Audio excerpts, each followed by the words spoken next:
So it's so exciting to be here with Nibras International School this morning, and I hope everyone is feeling amazing. We have quite a morning ahead of us because I have lots to share with you. And we're going to start with introducing, I don't know if you can see clearly here, but I have a full jungle around me. So this is Uncle Eddie the Ellie, and we have Jeffy the giraffe here on the left. And I've got my monkeys with me, Romy and Archie.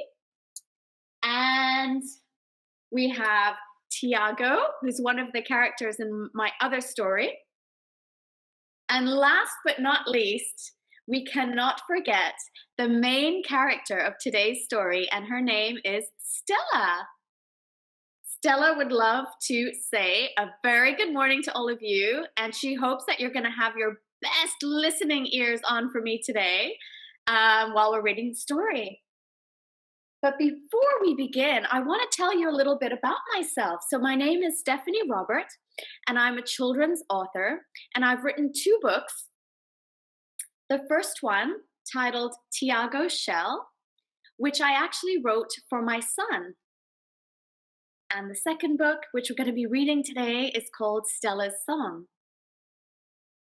But before we move on to Stella's Song, I want to tell you a little bit about this book and why I wrote it and how I wrote it.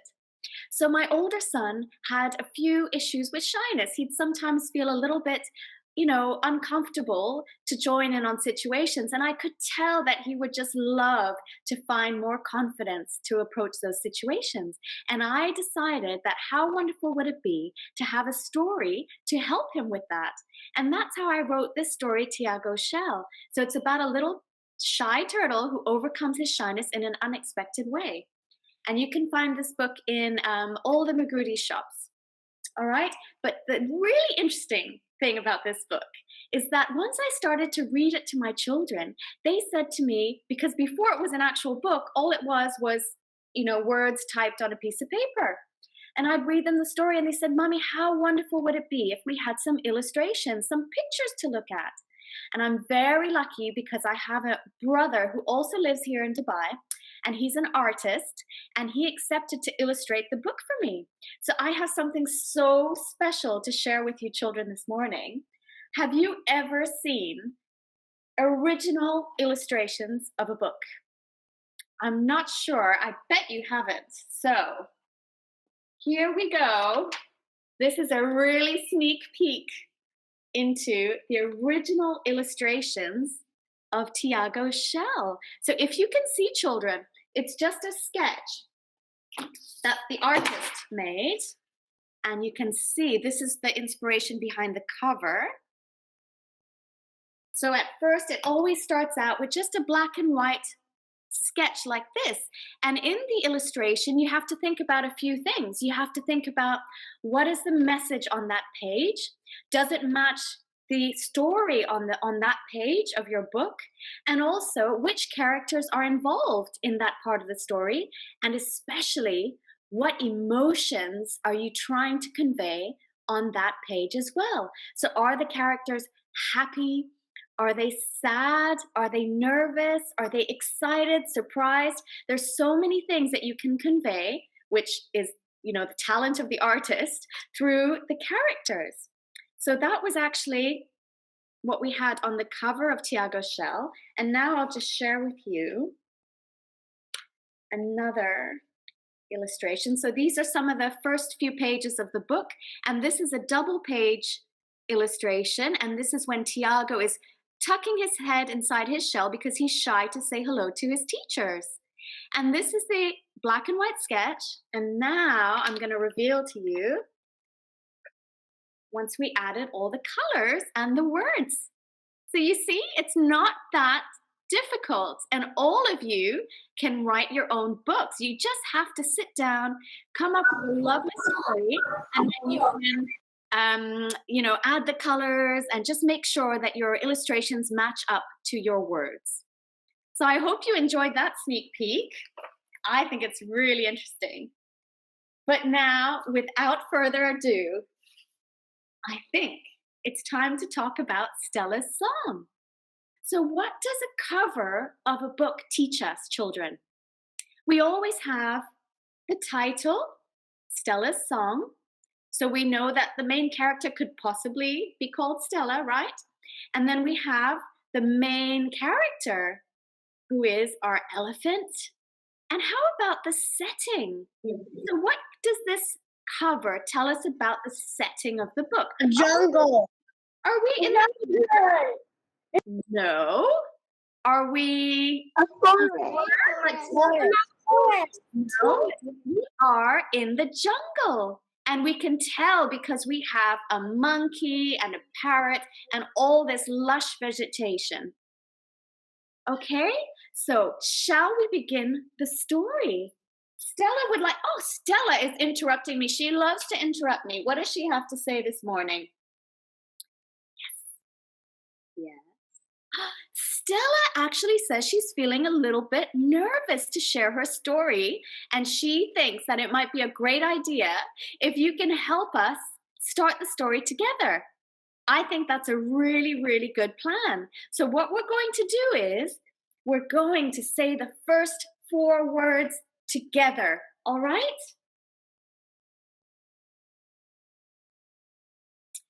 So, thump, thump, thump, thump. Thank you.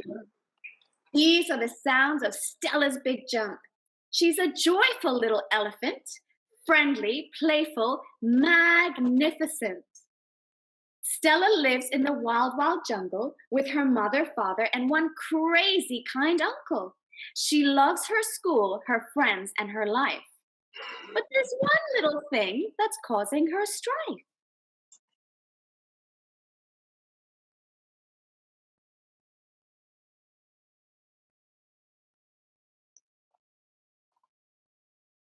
Stella feels different from the little Ellie she meets with her twisted trunk and her enormous feet. She wishes her ears were a wee bit smaller and she wouldn't mind being a little bit taller. Stella's had enough of not feeling the same, of not joining in on the little Ellie's games. She's tired of giant feet that never let her win, and a twisted trunk that puts her head in a spin.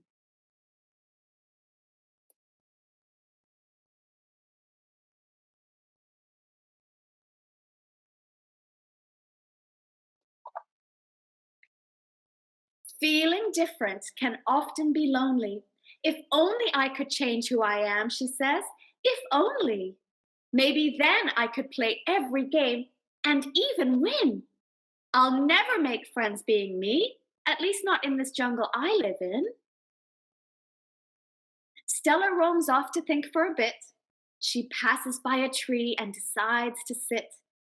Her eyes feel heavy, and she says to herself, I'll just take a little nap. That always helps.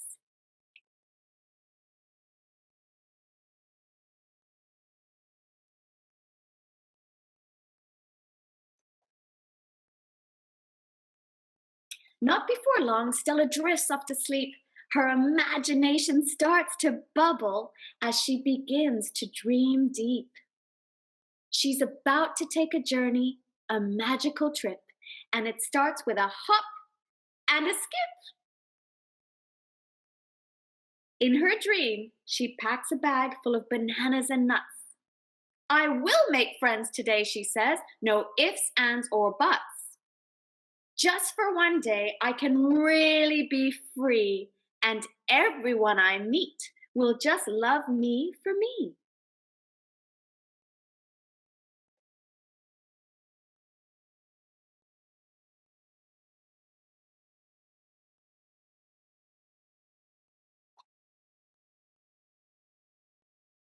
Over logs and trees, she bows and bends, enjoying new sights and sounds and scents.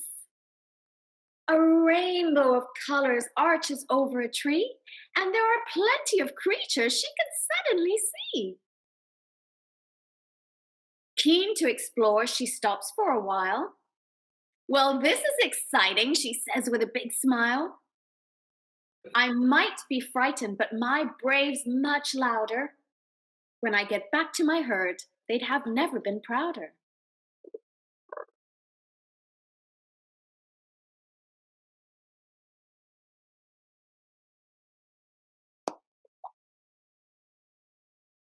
Back in the jungle, Stella's family realizes she's missing from the herd.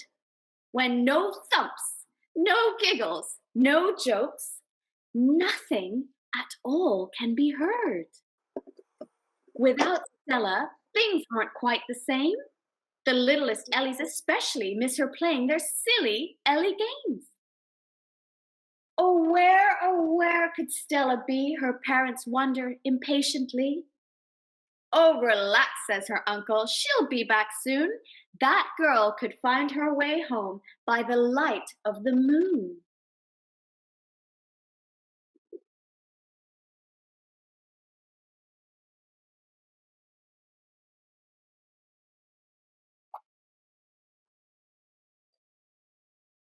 Then her cousin shouts, hey, I have a great plan to bring Stella back as quick as we can. Let's tell the world about Stella every wonderful thing, from her feet to her trunk to the way she can sing. Her family and friends all burst into song, singing Stella's praises all afternoon long. Have you seen our lovely Stella, they sing, with voices so sweet? Tell her we love her from her trunk to her feet.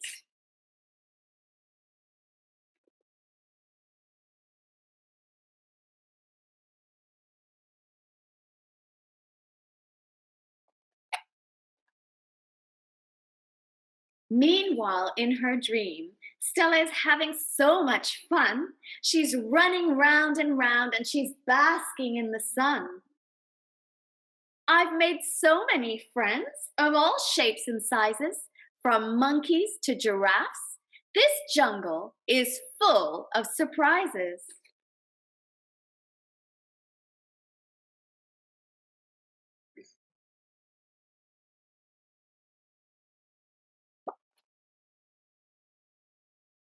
She plays all kinds of games with her new furry mates, from I Spy to tic-tac-toe, and even a game of chase. But as the sun goes down in her dream, she knows she has to say goodbye. After all, she has a family to go back to, and they'll be standing by.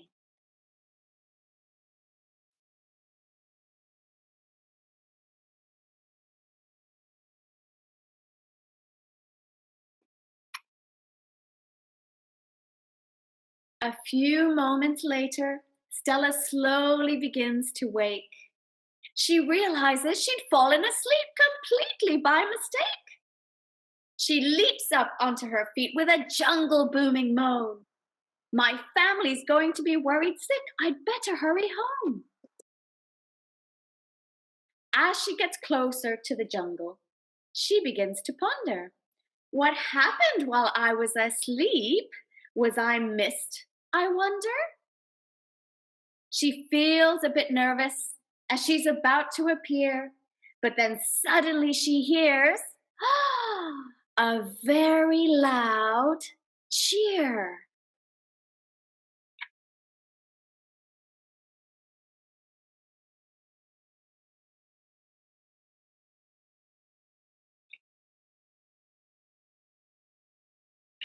There in the jungle, her family and friends all looked so pleased. They had heard her loud thumps through the leaves of the trees. They welcome her back and tell her, this is where you belong. You must always be yourself and sing your own song. They shower her with kisses and offer a massive cuddle, with loving trunks wrapping her up in a giant family huddle. Is this how much you love me? She says. This feels so very good. I didn't think I belonged. I guess I misunderstood.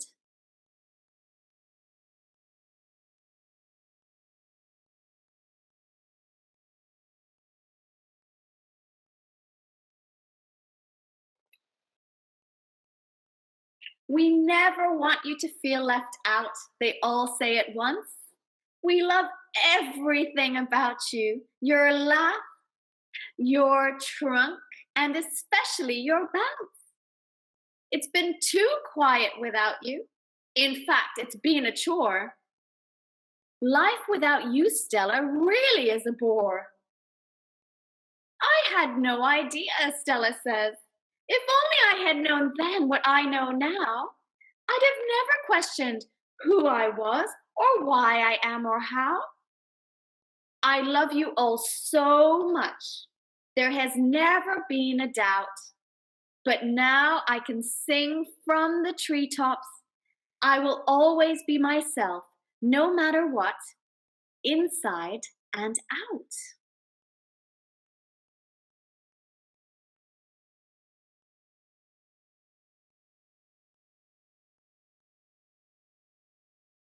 And that is the end of the story, but I'd like to show you something that I've added at the end of the book. And it says, "Dear little reader, I hope you enjoyed the story. I hope you liked the rhymes. Now you can enjoy finding the butterfly on every page. You'll have such a fun time." So if you go back into the book after you've read it the first time, on every page you can find the little butterfly. And so I've arranged with your school that if you'd like to have a copy of Stella's song, you can order it. And I will personally sign each book to every single one of you who orders Stella's song. I really hope you enjoyed that story. And I'd love, Stella's getting all excited here because her favorite part is sharing with you the message of her story. Because a story is a wonderful thing, but if we can have a very special message, that makes the story even more important. So Stella would like to share with you the two main messages of Stella's song. And the first is that she would like you all to know that each and every one of you is truly magnificent in your own unique way. And how boring would it be if we were all walking around looking and acting exactly the same? It would be super boring. So it's very important that you embrace how unique you are. And the second message is that she'd love you to know that you are actually loved more than you could ever imagine. So thank you, Stella, so much for sharing your story. And we'd like to start with the special guided imagination exercise. And I have, of course, my magic wand here with me.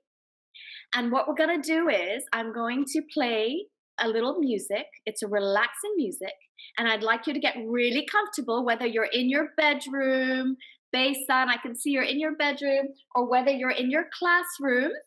I'd like you to find a comfortable position.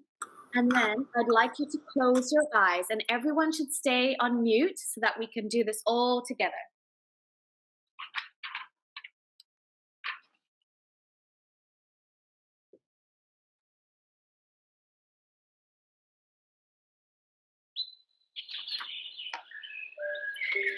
So we're going to take 3 deep breaths together, starting with the first. Let's close our eyes, everyone.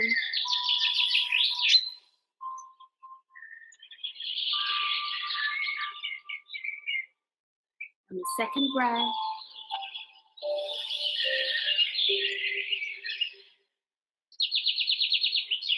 And I want the last breath to be the deepest breath you've ever taken.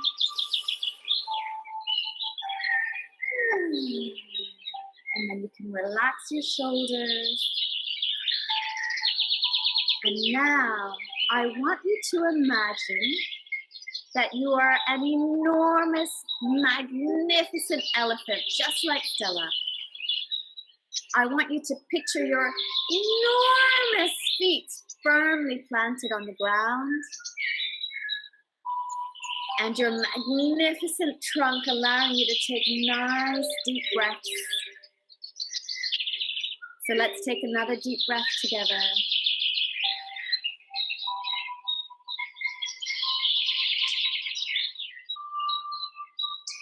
And now I'd like you to picture what color elephant you might be. You might be purple or pink or blue. even rainbow colors. It doesn't matter because it's your imagination.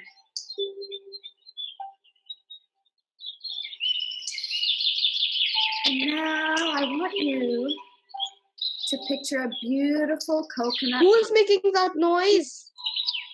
A beautiful coconut palm tree. And you look at the trunk and it looks so inviting that you snuggle up against it. Who is making that noise? I couldn't hear you. And can you hear me now? You start to drift off to sleep. In your dream, you start to use all your senses. What can you hear? I hear little monkeys giggling. Can you try to imagine that sound?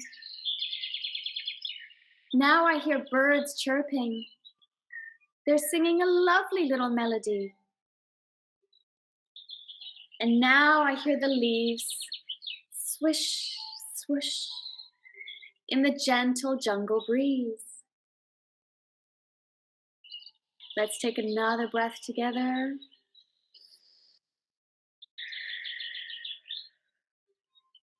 And it's time to see what we can smell. Can you smell the fresh tropical rain?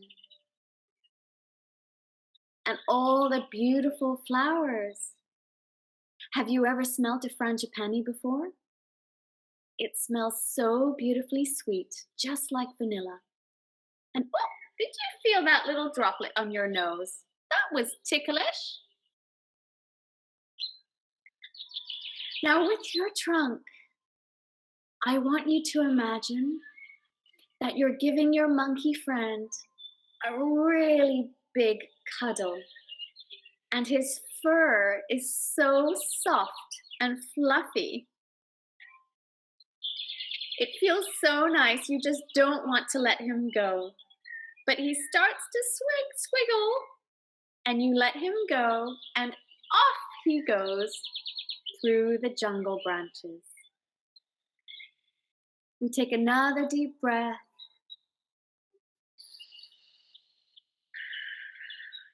And as you marvel at what a beautiful jungle it is you live in, you love everything about the jungle, all the sights, all the scents, but most of all, you love your friends and family. I want you to hold on to that feeling of gratitude for all the things in your life. I want you to feel it right in the center of your heart. And now you can start to wiggle your fingers and your toes and gently open your eyes. I hope you enjoyed that little guided imagination exercise. I personally find it really relaxing, and I use it anytime I need to feel calm, relaxed, or even at bedtime. So I just want to thank you before we move on to any questions. I want to thank you for being such great listeners and amazing participants of the imagination exercise. And thank you for lending me your ears to hear Stella's song.